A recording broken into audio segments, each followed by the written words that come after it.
All right. Well,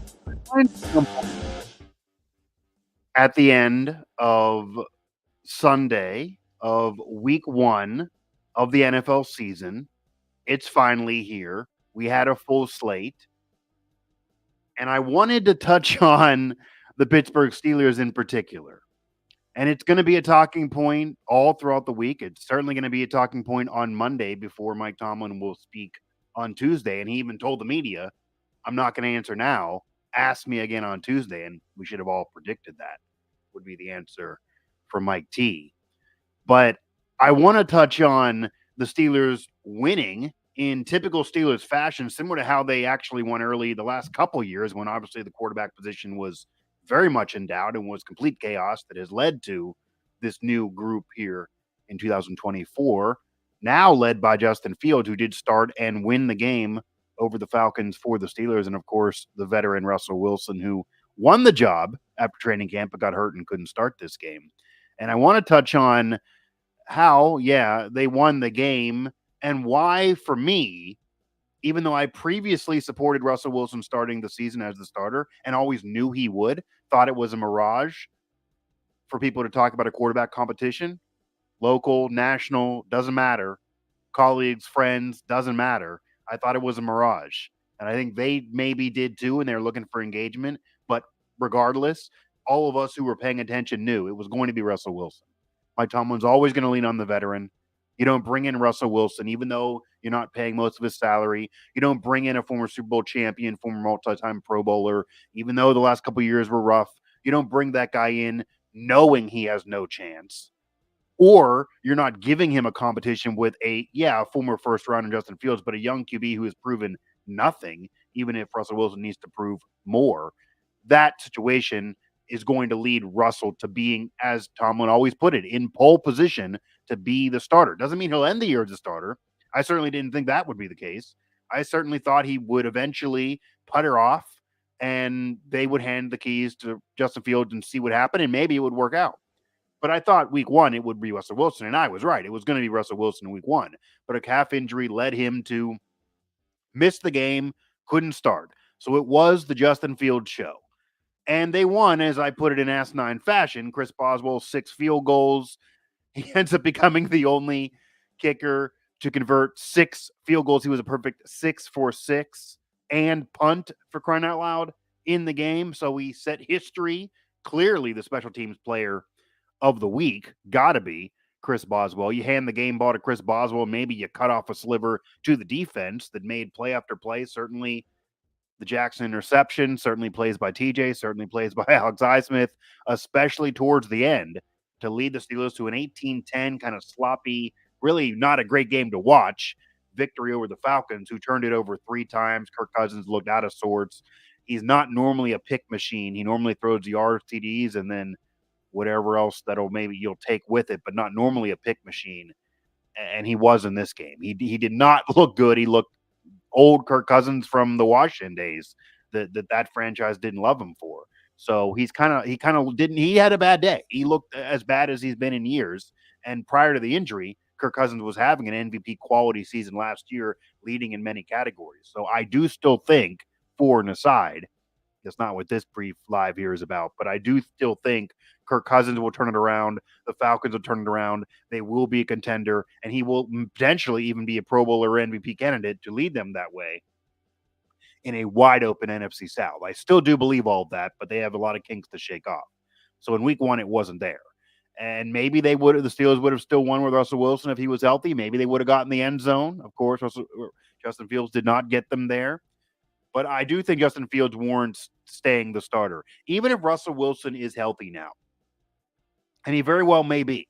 Even if he's healthy now, you got to stick with Justin Fields. And bear in mind, I'm not in any way going to be surprised if Mike Tomlin gives it to Russell Wilson back, because he did earn the job. It was a mirage again at the end of training camp. Wouldn't be shocked. He'll probably cite there was no TDs. Justin Fields played good, but not great. Go back to Russell Wilson. He could have at least done that. He's the vet, and we'll see. And that, I thought Russell Wilson made sense as the week 1 starter prior to week 1. But the way Justin Fields played, say I'm waffling, fine. I now would stay with Justin Fields even if Russell Wilson's healthy. Justin Fields, again, did not get them in the end zone, but he showed flashes of being able to. That offense looked like it finally had some continuity. It looked like a functioning offense that actually could give you big play after big play. He hit George Pickens for 85 yards, I believe. 6 catches, 85, I believe, off the top of my head. He looked like he found his sweet spot. He found a chemistry with George Pickens, who should be your star receiver. He found a chemistry with Pat Fryermuth, who they just signed to a big deal. So obviously the Steelers have confidence in him and they want him to be part of the future. And he became that security blanket. Whenever the play was breaking down, instead of Russell Wilson, say, scrambling out or trying to hit the home run ball or taking a sack, and I know Fields took a couple, but Fields found his tight end as a security blanket. That's a veteran move. And Russ maybe would have done the same thing again. He's a veteran. I have said, and I do still believe that Russell Wilson gets a lot of unfounded hate, unfair hate. I do think he was better last year than people give him credit for. He wasn't great by any means. He's a shell of his former self, but I don't think he's utter trash or the worst QB in the league or should be out of the league or shouldn't hold a clipboard or he just was a walking train wreck. No, I think he was better than what people are saying he was last year. 2 years ago he was god awful, but last year I think he was at least serviceable as an NFL quarterback, and the whole Sean Payton mess is why he didn't start at the end of that year. That wasn't exactly because he was just sucking. He was okay, at least. Certainly playing up to what Justin Fields was doing, and he had more TDs, more success than Justin Fields last year if you're just going head to head when Fields was in, and he also had drama to deal with in Chicago. But Fields did have an efficient game. Okay. He put up 70 plus percent on a completion percentage and he rushed for 50 plus yards. So if you're talking about QBs to rush for 50 plus yards in a team debut while completing 70 plus percent of their passes, you're talking about since the merger, Roger Staubach, a Hall of Famer, champion galore, Hall of Famer, no one can deny, and then Cam Newton, former MVP, led his team to the Super Bowl. I don't think he's going to go to Canton, but a solid career nonetheless, no matter what you may think of him. Those are the other two. That's the company for Justin Fields. Do I know that Justin Fields is going to even have the careers of either one, have the Cam Newton career or certainly the Staubach career in the Hall of Fame? No. Do I think he will? No. But for the purpose of this season, because the Steelers are still trying to win now in a wide open division where everyone else lost, they feel like it's wide open. They have a chance right now. Even though the Chiefs are in the midst of a dynasty, they feel like they have a chance with that defense, with that star power and Pickens going to another level. And still, Najee's still there. A lot of contract issues in the future, but right now they feel like they have a chance this year to at least get back to the playoffs.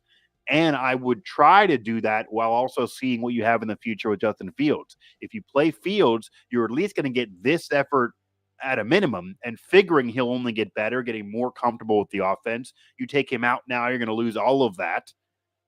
How much more will Russell Wilson give you? Will he give you this game? If he's going to give you this same game, maybe a little bit more in the yards, you stick with Fields. You still have a chance to win now. You're also allowing him to get better. You give him a full season to work, which we really didn't really get to see without chaos in Chicago.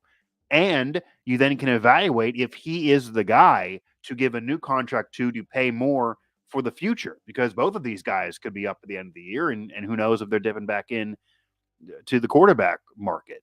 So if you want to avoid that, you have a former first rounder with tons of talent. You could see what you have while winning now.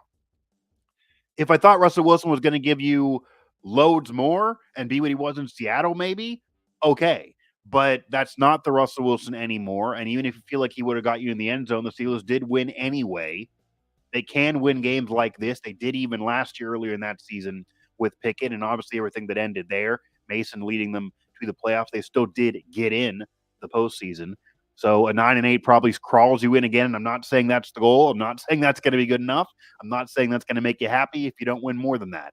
But do you think it's 9-8 with Russell Wilson? And do you think it's 9-8 with Justin Fields? If you think it's 9-8 with both, then because they're vulnerable, they're going to lose games.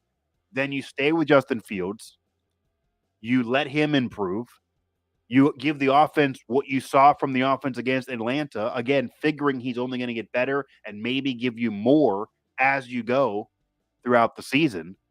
and you stick with Justin Fields. I think he did enough. If he was throwing picks, if he was fumbling the ball, he did have a couple sacks, but if he had more, if he wasn't finding Freiermuth as a safety net, if he wasn't helping the running game, if he wasn't scrambling outside the pocket, if he wasn't showing his athleticism, if he wasn't getting Pickens involved, etc., because their wide receiver group not as deep as it's certainly been in the past, then okay. Maybe then you go to Russell if he's healthy. You might not even know if he's going to be healthy by Tuesday, by the way. A calf injury is hard to get over from. So Tomlin may not even have a full answer for you. But what I would do if I'm Mike Tomlin, and I'm not a future Hall of Fame head coach, by the way, and he is going to get there someday, no matter what you think of him, I would just come out there on Tuesday and say this sentence. And it doesn't mean that you're putting a stamp of approval on anybody for their career or for the season. It doesn't even mean you're insulting Russell Wilson, but it's what needs to be said after the week one win with how it unfolded.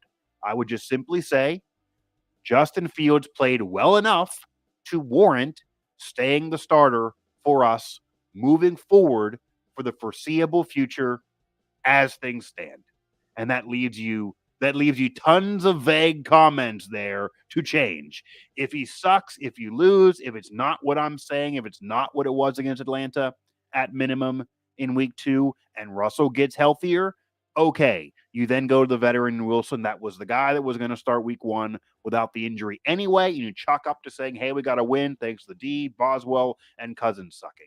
Okay, fine. And you are able to use that because you threw out the words, and you could do it anyway. You're the head coach. But you threw out the words of foreseeable future as things stand. So foreseeable future usually means several weeks, but you add as things stand. Things maybe could change. They always change in the NFL. You could leave room for things to be changing and then hook again if you have to. You don't want to keep waffling, but if you do that, then you probably stick with Wilson for several weeks because he originally was your week 1 guy. But this team seems to love playing with Fields. He seems comfortable. He was talking about how much he's gassed to be a Pittsburgh Steeler after the game. He seems happier than he's been in a while, certainly, than he was towards the end of his tenure with Chicago and even the offseason prior to the trade. He got where he wanted to be. The Steelers can use him properly, and Arthur Smith offense can work with him, and they do have enough around him, even if not as deep at receiver as they've been, and Deontay Johnson obviously gone. That I think this could help Freiermuth, this could help Pickens, etc. Najee, everybody. This offense can and will likely be better. It doesn't mean, again, they're going to win 14 games. Doesn't mean they're going to be a top seed. Doesn't mean I'm saying they're going to go on this deep run. But if you're looking at 9 and 8 or 10 wins either way, and you think you have a minimum ceiling or a minimum basement to get to a ceiling with Justin Fields based on the Atlanta game, then you stay the course right now. He didn't give you any reason to not stay the course, I guess is the simplest way to put this.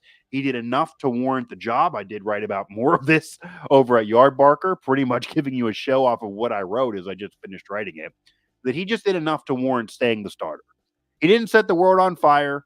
He didn't make you watch and say, wow, it never should have been a competition. He's going to be the guy for 10 weeks. You got to sign him to a contract now. He's the guy of the future. The Bears are wrong. It's why he didn't have success. And I even agree with the Bears to do what they did and go after Caleb Williams, draft him, give him the money, reset the rookie clock, less money to the QB, more money elsewhere. They got more weapons around the QB right now and more talent at QB than the franchise probably has ever had. And it's an historic franchise. Usually, obviously, when it wins, it doesn't on defense. So I get what the Bears did at that point. I even get Tomlin going to Russell Wilson after camp.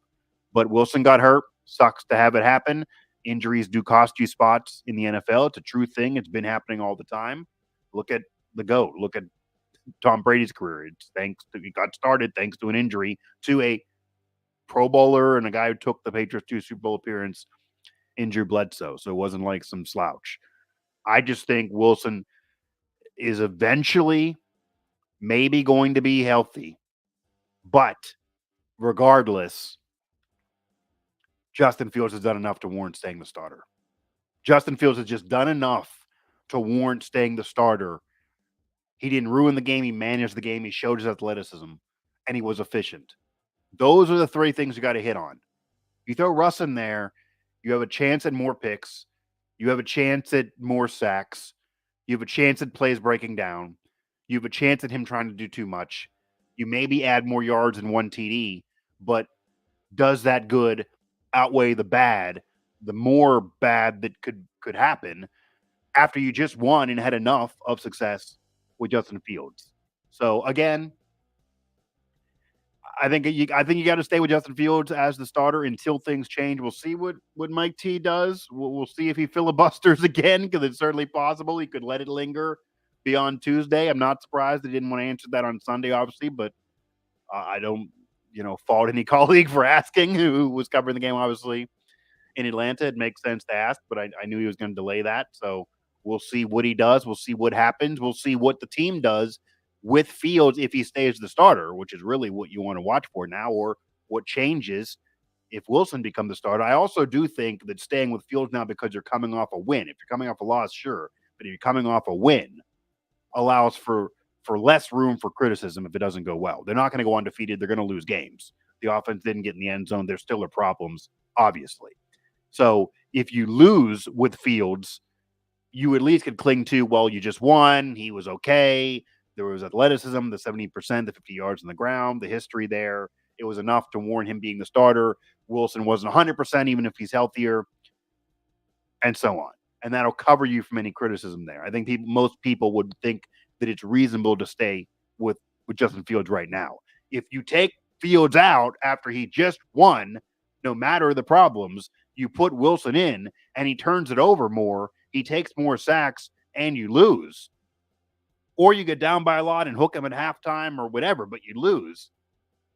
Then the criticism is really going to run amok because then you made a knee-jerk decision because of what you wanted to do initially, clinging to the veteran, regardless of what happened on the field. It looked like it didn't matter what Fields did. So to avoid that criticism, which I know Tomlin secretly cares about and the Steelers secretly care about, they don't like being criticized, nor does any franchise.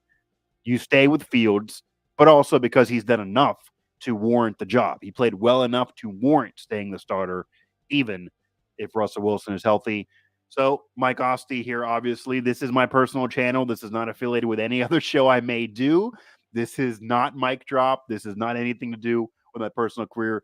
This is a hot take, and I'm going to provide these occasionally here throughout this NFL season for sure. Maybe at the end of days, end of Sundays, maybe after Monday Night Football, after Thursday Night Football. Maybe I'll do some lives here, either a watch along during the big games, after the big games. I flirted with that a little bit last year. And of course, on this channel, you're seeing a lot of my professional career shows everywhere. I have multiple wherever you find them. If I do video, I'm going to link them here, including one I actually recently did, a mic drop with Joe Brand, who is the new Penguins radio play-by-play voice, and he's a great guy. Great conversation with him. So go find that here. Click on the subscribe button to get a notification whenever I do any of these, because it's going to be helter-skelter. You're not going to really know why or when or what's coming. So hit that subscribe button and let it come to you, and you can enjoy my Father's Day tea here. This is obviously a laid-back thing, so I'm not going to give you the professional vibes that maybe I would on other outlets or places that I work, or where my career lies, or other shows I'm doing professionally, even though I still got the mic here in my home studio. But I just want to beef up this channel. Just want to have some fun with it. Figured others are doing it. Why not? Doesn't hurt me at all. And this is a take that this isn't just a hot take to throw a hot take out here. This isn't Skip Bayless throwing hot takes to make money. This is my belief. And I wrote about this too as part of my professional career over at Yardbarker. That Justin Fields has done enough to warrant staying the Steelers starting quarterback after the week 1 win, no matter what happens with Russell Wilson and his health.